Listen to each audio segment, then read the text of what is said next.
All right, so if you're unfamiliar with our work, we've been finding clear hair in the swamp. Not possible. Polar bears are the only thing on Earth with hairs that are clear like these ones we're finding in the swamp. That's a polar bear. That's their hair. They do not live in a swamp. They live in the Arctic. Not here again. So what's leaving these clear hairs? That is the question, and we've been investigating it. It's certainly not a polar bear. Once again, that's their hair. This is what we've been collecting in the swamp. In this episode, you will see what is leaving this hair. Welcome to the journal. I always look back on the beginning of me going in the field, and I think about the emergence of my understanding that this species was out there. Absolutely. And it began with an encounter where I didn't actually see the individual, but I heard him. He basically made fun of me, is what happened. A gigantic guy made fun of me in the swamp. No doubt about it. Was mocking me and my yells. And it was shocking and traumatic, and first encounters can be that way. All right, I was probably a mile in, maybe a little less, and I could hear the cows. Cows were off to the distance, and they were mooing, and they were making their way towards me because I was near a creek bed that's dry right now, so it's more like a pasture with tall grass, and so a pack was coming by me, and all of a sudden I heard a loud tree snap, and all of a sudden the cows started running, and I heard them. They were getting closer and closer. The moose were getting closer, and their stampede, the sound of it was just getting closer. It was like I could feel it in the earth. So there was a path on my right side, a path on my left side, so it's kind of thick back there, but there was a tall pine tree right behind me with some palmettos around it. So I just jumped over, and I tucked in behind it like this, and 10 seconds later, cows are rushing by me on both sides, just getting it going, just moving, and they flew by me and got up a little bit past and made their way through the brush, got into the creek bed, into the pasture kinda, and then I heard another herd of cows to my right and were starting to moo, and the ones over here that just passed me were mooing back.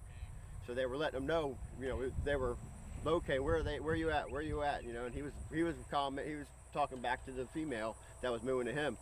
Finally, they start coming across, and in between two of the moos, I heard it was out of the sound of the moos. There was moos, and there was like a ah in the middle of it, and I was like, okay. And it was back off a couple 100 yards or so, probably a little less, off my left, and there was a tall forest back there of pine trees, thick, and all with pine trees, and I know what I heard, and that's when I just said, okay, once these cows pass me, I got on my Google Maps and I looked where the dirt road was. Instead of tracking all the way back where I came from, I crossed kind of a field that has growth in it. You were just trying to get out of there. Just back to the dirt road because it's open on there, and I was back in the opening, and I didn't feel, subjected to whatever could have happened, to harm, or get my head ripped off. So I said, all right, I'm out here, and I walked the dirt road back down to my truck. And that's the same spot the rock was thrown at me, a week later. After I found that hare, I was walking back, rock was thrown at me. So, we're we're in a hot spot. You see that? I've seen that through a thermal. And really, it's probably close to the actual size of the thing's head compared to mine. It may have even been larger. The individual I saw through the thermal looked just like this. Maybe his brow ridge was a little bulgier, but this is really close. You know what I mean? This is basically what we're dealing with in these situations when we're in the field. This is what's out there. You can listen to what we're saying, or you can choose to ignore it. I can tell you this. If you make the mistake of setting foot in the wrong area, and these guys are in there, you're going to see something similar to this.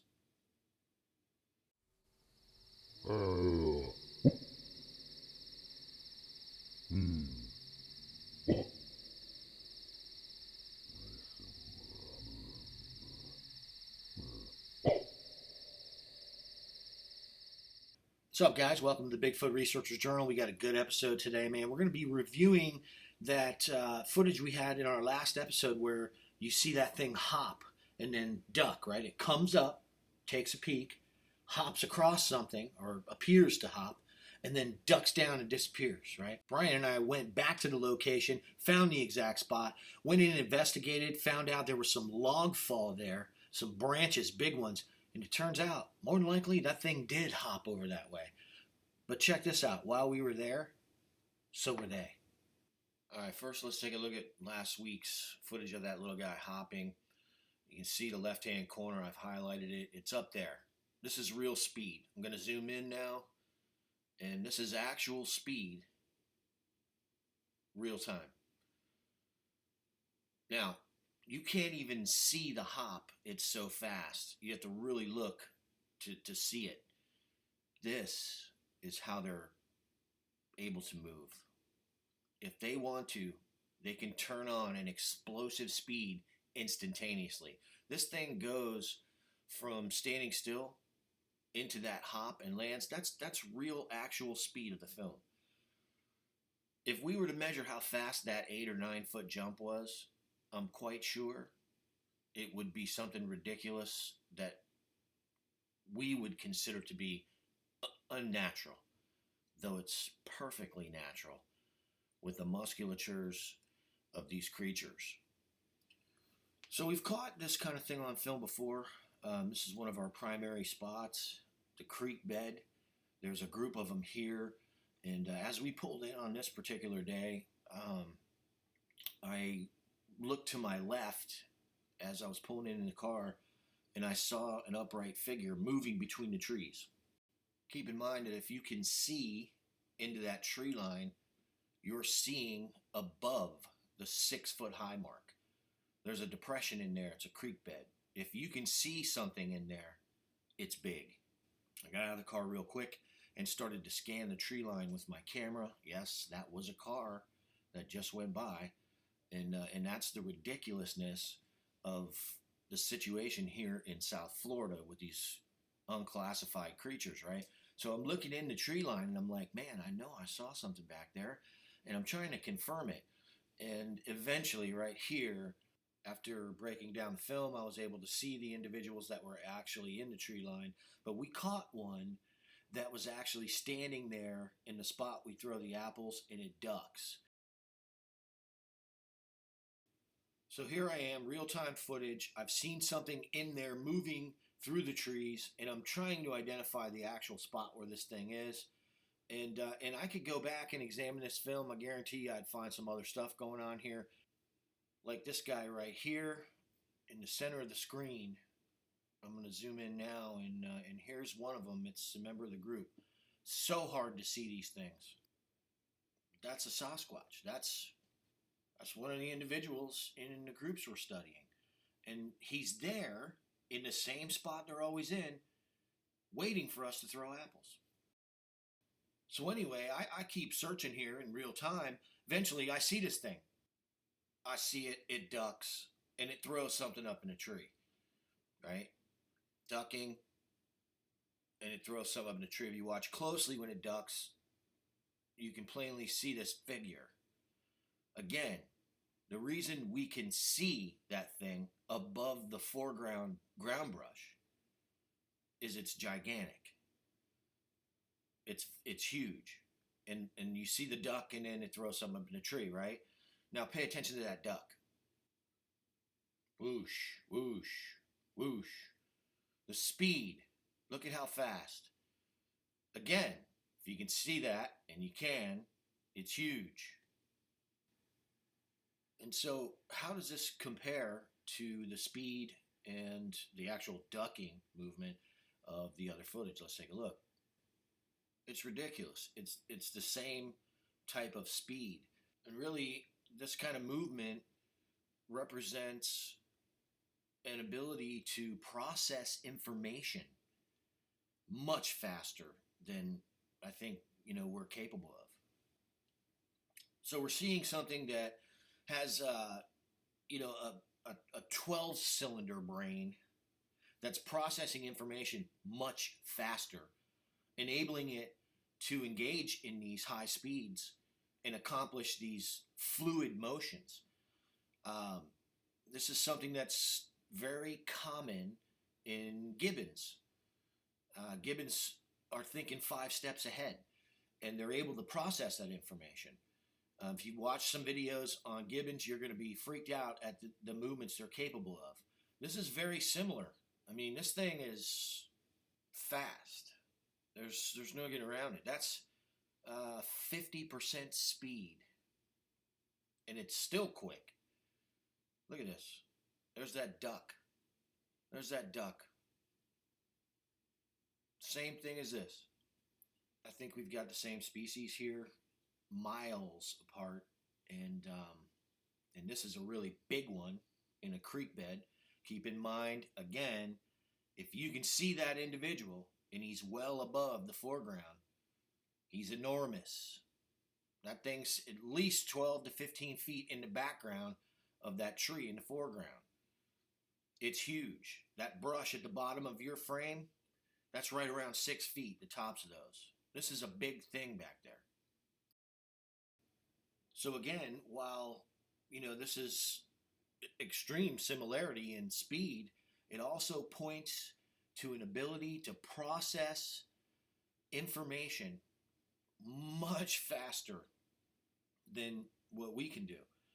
This thing is, it's essentially walking around waiting to fire when it needs to. And when they fire, because they need to kill something, you can believe that it's going to be fast and violent. This is just a little guy.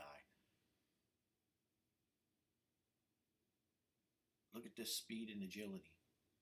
Comes up, jumps, down. Up, jump, down. Up, jump, down.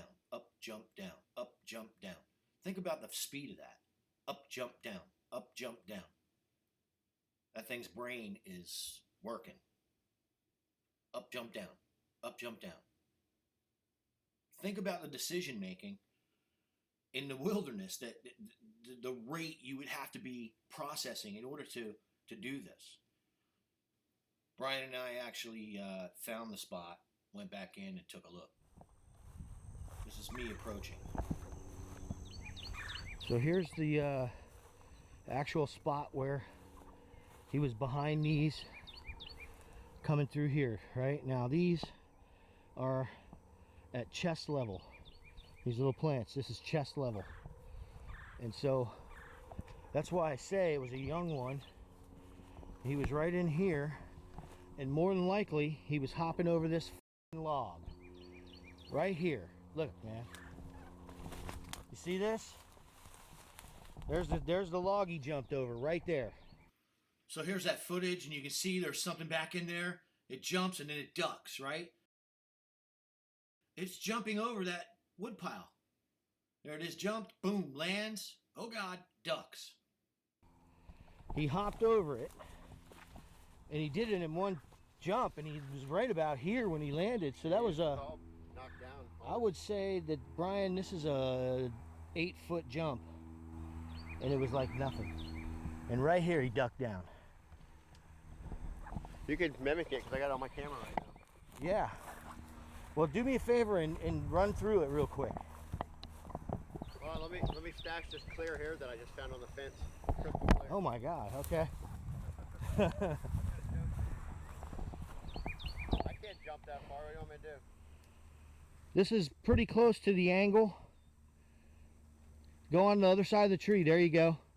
So that's where he was. And then cover the distance. Nope, you got to go further. Yeah, well. Yeah, he's like, dude. So we're covering the distance of the jump right now. Brian, how tall are you?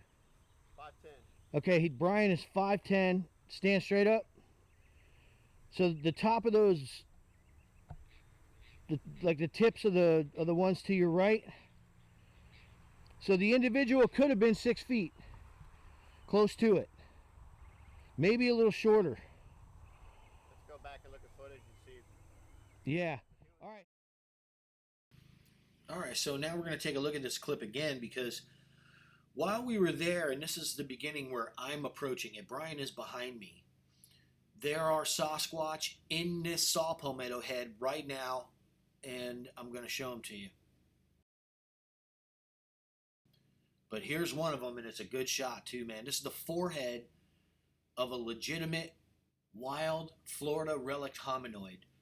In its natural environment, in the area it prefers to be close to development of man. Now I walk right past this individual. I'm inside here now, and I'm looking at this log, and I'm going, wow, now it makes sense why this little guy appeared to be hopping over something.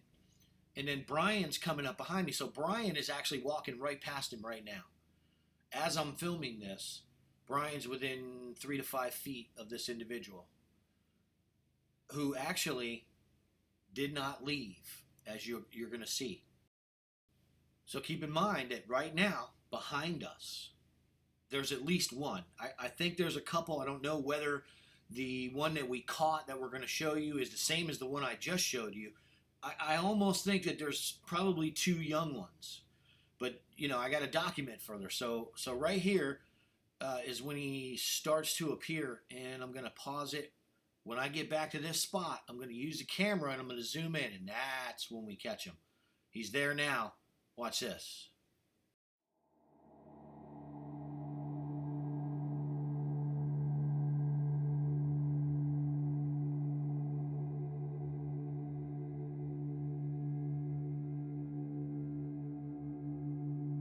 He's right there with us. Let's zoom in a little closer, and we're going to examine this guy right now. All right, so here's the shot, and what we've got is we've got this highlight right here, and then right here you can see the top of a head, and this is the brow area, and the eyes would be here. You can even see a little bit of an eye, but this is the nose right here. So as we advance frames, you're going to want to watch this right here. If you identify this as the top of the head and just use common sense about symmetry, you can see the actual brow ridge area here and then the nose. You're going to be able to see this thing's eyes. Now there may be other ones in here, but I want you to try to stay focused right here. Okay, so here he is, and that's a great frame. And then we release it, and there he is, standing inside that saw palmetto. You can plainly see this guy. And Brian is about 18 feet away, somewhere in that range. Different distances. Man, that's incredible. It's right there. So let's take that part of the clip and zoom in on it. And this is awesome, man. You can see him. He's in there. He's got these minute movements. It's unbelievable. But this is a Sasquatch. It's just a young one. We estimate, based on the height of Brian and the terrain in there, it's about 4 inches shorter than Brian. But it's there. There's no getting around this, right? This is real. And this is how they are. This is us having found the exact spot that they live. That is plain as day. Sasquatch are real. This is it. Bigfoot proven. You can argue all you want. The bottom line is you're looking at it right now. So belief, and if you rely on belief, will hold you back in this instance. There's Brian right there. Same clip, same frame. There's the Bigfoot. Zooming in on it now. And you're getting a look at the confidence that they have that human beings are oblivious. It will stand right there. Look at these frames. Look at that, man. Young Sasquatch. There's a good frame right here. Again, Brian's right there. I just walked past him twice. Now I'm back out a ways and I'm shooting. Thank God I zoomed in on Brian. I mean, at least I got this, right? Brian's going to do the recreation now. And I'm talking to him. I'm like, yeah, man, jump 9 feet like it's nothing, you know? Not going to happen. Not like what you saw earlier on the film. Sasquatch exists. You just saw one. Belief doesn't have to enter into it. This is visual documentation. It's data. You can rely on it. And it's only going to get better, man. Look at that guy. Yeah, buddy. This is what's leaving those clear hairs.